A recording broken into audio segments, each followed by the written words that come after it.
circunstancias horribles. Pero mira, las circunstancias horribles son las cosas que vemos cuando quitamos los ojos de Dios. Porque cuando nuestros ojos están fijos en Dios y en sus promesas y en la verdad de su palabra, las circunstancias pueden ser negativas, difíciles, duras, pero no son terribles, no son asustadoras para el que deposita su fe en el Señor Jesucristo.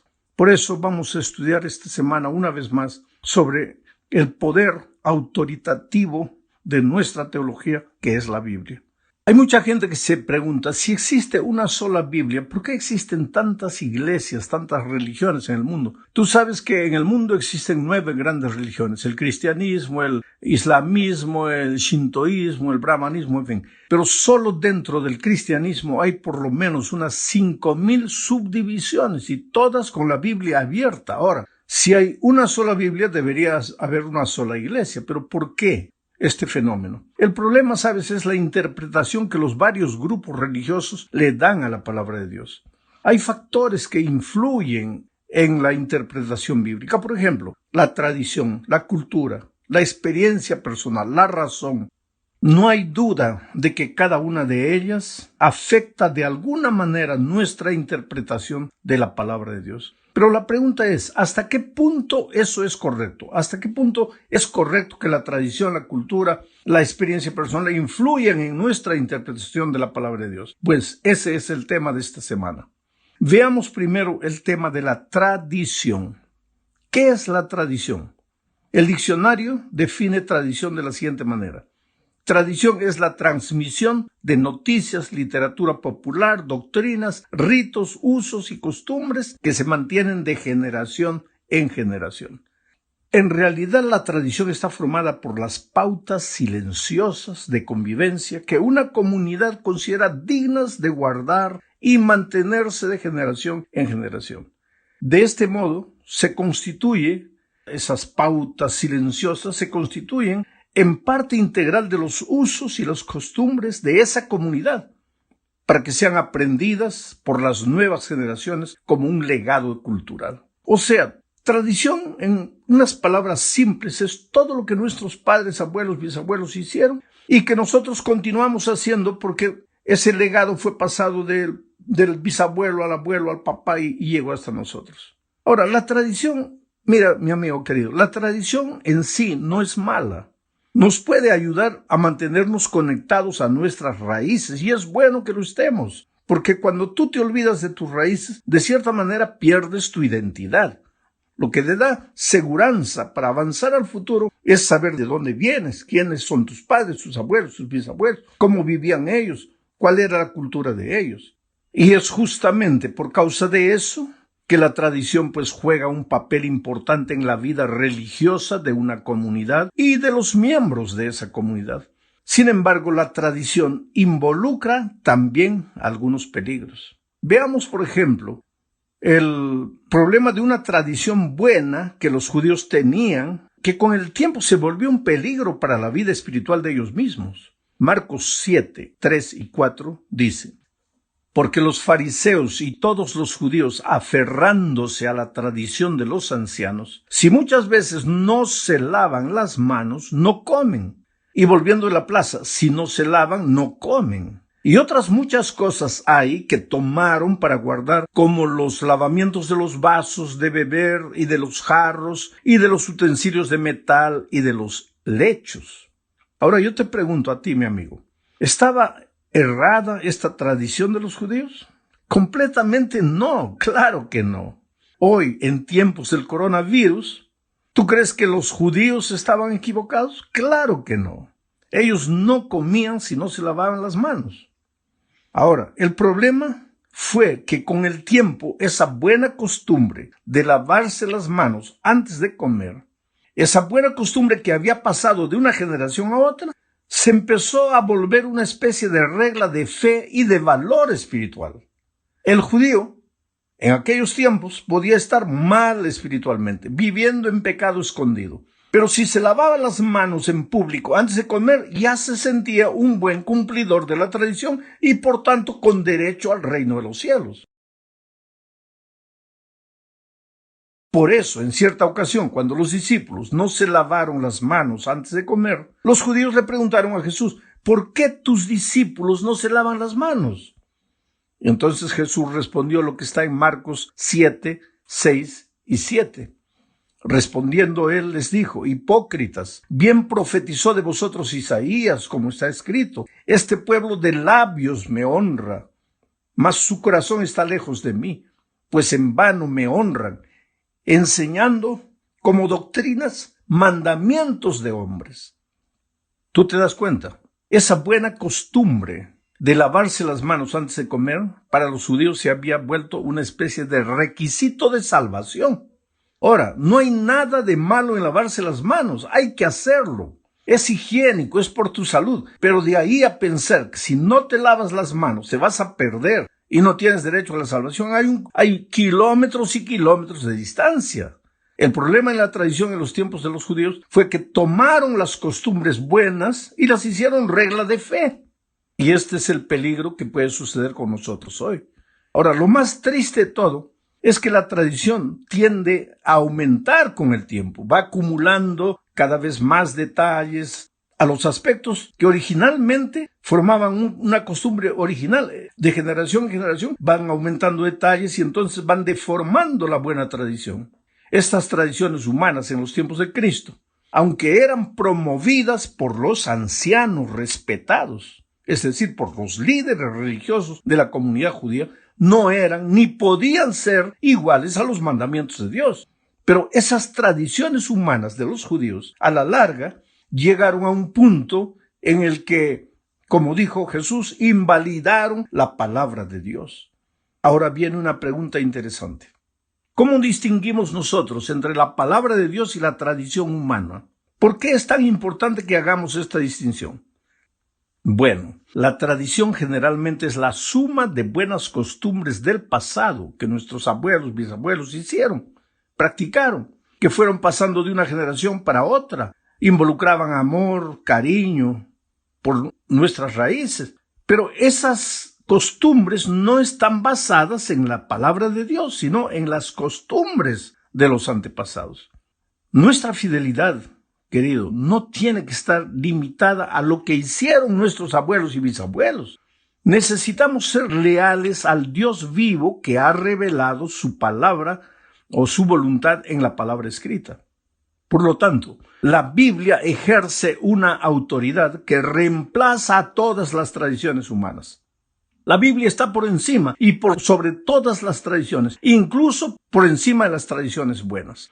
Hay que buscar, ¿tiene esta tradición origen en la palabra de Dios? ¿En qué parte de la palabra de Dios está basada esta buena costumbre que nuestros antepasados hacían? Te voy a hacer un ejemplo. Un día yo llegué a una iglesia, había un púlpito gigantesco, ¿sabe? Para mí gigantesco, ¿no? Un púlpito donde desde ese púlpito un hombre de 1,90 m, 2 metros podría predicar tranquilamente, porque el púlpito a él le daría un poquito arriba del ombligo. Pero a mí me cubría ese púlpito porque yo tengo solamente 1,63 m. Entonces, ¿qué pasa? Yo pedí por favor que retirasen ese púlpito y colocasen otro.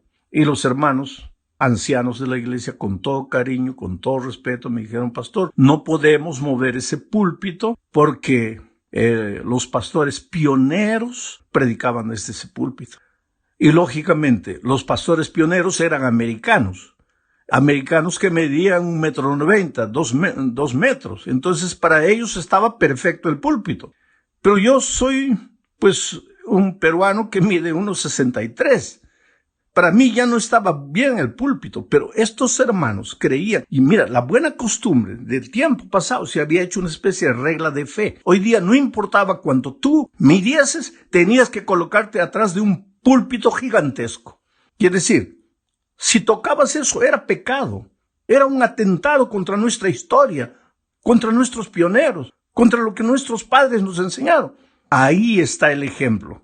Ahora, ¿en qué parte de la Biblia dice que el púlpito debe ser de un determinado tamaño? Entonces, una buena costumbre para un tiempo se comenzó a hacer regla de fe para ese tiempo sin tener base en la palabra de Dios. Ese es el asunto que tenemos que tener en cuenta. Ahora hablemos de la experiencia. Este es el segundo punto de nuestra lección. El Evangelio no puede ser solo teoría. La doctrina que nos sale del papel no tiene mucho sentido. La teoría del Evangelio solo es poder cuando el verbo se hace carne, o sea, cuando la teoría se hace experiencia.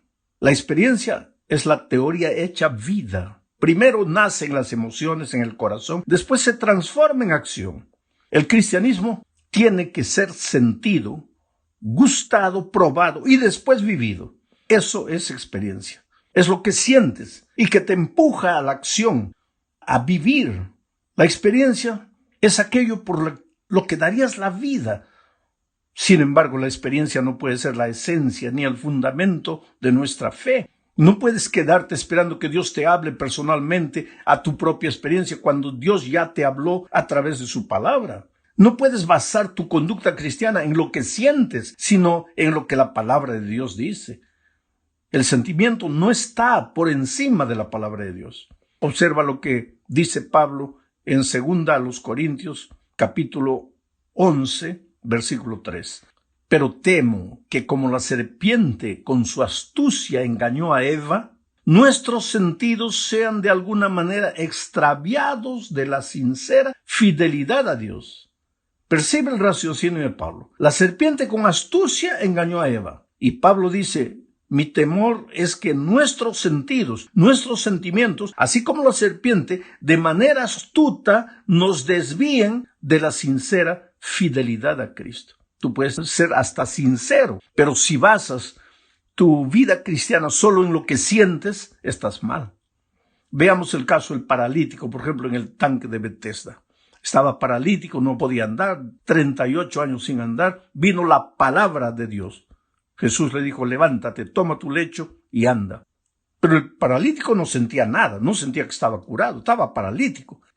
Podría haberle dicho a Jesucristo, oh Señor, yo quisiera andar, sí, pero estoy paralítico, yo siento que estoy paralítico. Si hubiera hecho eso, el paralítico se hubiera quedado paralítico para el resto de la vida. Pero él, a despecho de lo que sentía, creyó en la palabra de Jesús y se levantó y anduvo. Entonces, querido, el sentimiento es bueno. El sentimiento le da sabor a la vida cristiana. Pero cuidado con normar tu vida cristiana solo por el sentimiento. Por eso Dios te dejó su palabra. En el tercer punto de este estudio veremos el papel de la cultura en la interpretación bíblica. Es innegable el poder y la fuerza de la cultura en nuestro comportamiento. El drama que vivimos hoy es el hecho de que vivimos 6 días de la semana sumergidos en la cultura que nos rodea y algunas pocas horas el sábado en la iglesia, donde recibimos las enseñanzas bíblicas. Y esas enseñanzas bíblicas no siempre apoyan lo que la cultura enseña. Entran hasta en contradicción. Y ahí tú te quedas entre la cultura y la palabra de Dios. ¿A quién sigues? ¿A la cultura o a la Biblia? El resultado de todo esto es lo que estamos llamando hoy de secularismo. El cristianismo secular intenta infiltrar en las iglesias las enseñanzas de la cultura en detrimento de las enseñanzas divinas. El otro día, por ejemplo, un anciano de iglesia, delante de la intransigencia de algunos hermanos, querían hacer de la iglesia una especie de sindicato. Me preguntó, pastor, ¿en todos los lugares es como aquí? Mi respuesta es, depende, querido. ¿Depende de qué? De la cultura. Tú sabes que el espíritu sindicalista está presente en todos los lugares, en todos los países, bajo diferentes ropajes. Y es lógico que esos mismos hermanos que participan de sindicatos, de agremiaciones de reivindicación durante 6 días, vienen a la iglesia y quieren que la iglesia también funcione como un sindicato. La palabra de Dios no tiene mucho valor para ellos. Lo que importa es, entre comillas, el mundo está cambiando y ¿por qué nosotros también no cambiamos? Quiere decir, si la cultura cambia, que la palabra de Dios también cambie. No es así. Yo podría dar otro ejemplo, pero no lo voy a hacer. Podría hablar sobre el homosexualismo, por ejemplo. En cierto país, alguien dijo, pastor, el homosexualismo en este país antes era prohibido. Hoy es aceptable. Pero si vamos así, dentro de poco será obligatorio.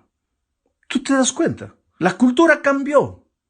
Entonces nosotros también tenemos que cambiar. No, pues querido, la palabra de Dios es palabra de Dios eterna. Sus valores no cambian. ¿Cuál es el consejo de Cristo? Mira lo que Él dijo en su oración intercesora, Juan 17, 14 al 16. Él oró a Dios diciéndole, yo les he dado tu palabra. ¿A quién? A los discípulos. Y el mundo los aborreció. Quiere decir que si tú quieres respetar los principios de la palabra de Dios, el mundo te va a aborrecer. Y el mundo los aborreció porque no son del mundo, como tampoco yo soy del mundo. No te ruego que los quites del mundo, sino que los guardes del mal. No son del mundo, como tampoco yo soy del mundo. Oh, querido, nosotros vivimos en este mundo, pero no somos de este mundo. Vivimos sumergidos en la cultura de este mundo, pero no podemos contagiarnos de la cultura de este mundo. Hay muchas cosas buenísimas en la cultura, pero también hay mucho veneno infiltrado, y tú tienes que tener la luz de la palabra de Dios para no dejarte arrastrar por la cultura. No podemos aislarnos del mundo. Tenemos que cumplir una misión en este mundo.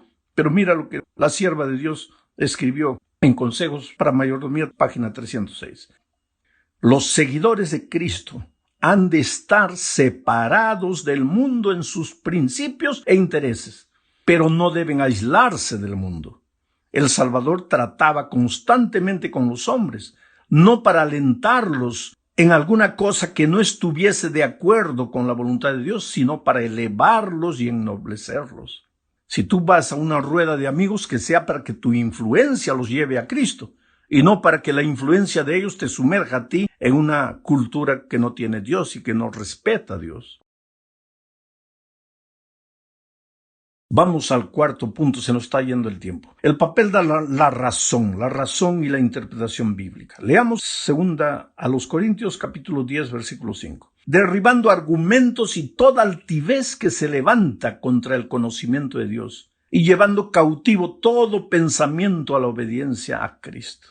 Pablo aquí enfatiza la razón, el pensamiento. Dios nos ha dado la capacidad de pensar, querido, nos ha dado la capacidad de razonar.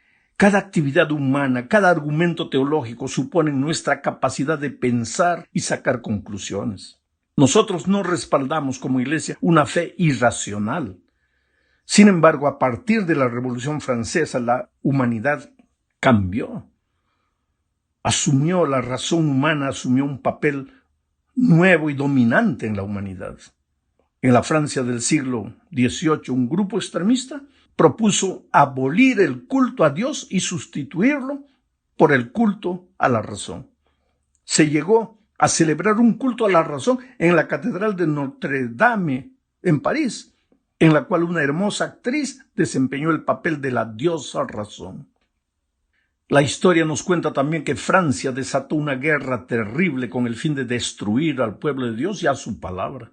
En 1793, la Asamblea Revolucionaria promulgó una ley prohibiendo la lectura de la Biblia y se dio la orden de que se llevaran a la plaza pública todos los ejemplares de la Biblia, la palabra de Dios, para quemarlos como evidencia de que el gobierno no reconocía las Escrituras. Y eso está registrado en el Diario Oficial de noviembre de 1793, siglo XVII. Creo que anteriormente dijo 18, fue un error mío. Allí, en ese diario, se publicó lo siguiente, lo voy a leer a la palabra. La Sociedad Popular de la sección del museo da a conocer que los ciudadanos de esta sección, está hablando de París, han dado buena cuenta de todos los libros de la superstición y la mentira. El Antiguo y el Nuevo Testamento han expiado en una gran hoguera las insensateces que indujeron a cometer a la especie humana. Mira el atrevimiento, la razón contra la palabra de Dios. Observa que por un lado, como vimos en el punto anterior, hay gente que basa su experiencia espiritual en el sentimiento. Pero ahora vamos a ver que en el siglo XVII comenzó otra historia. Ahora, basar la fe en la razón. Es decir, basar lo que crees en la razón. Gente que basa su experiencia espiritual únicamente en la razón. Esta manera de ver las cosas, llamada racionalismo, es la idea de que la verdad no es sensorial, sino intelectual. y deriva de la razón. En otras palabras, existen ciertas verdades y solo nuestra razón puede captarlas. Esto hace que la razón humana sea la prueba y el criterio para la verdad.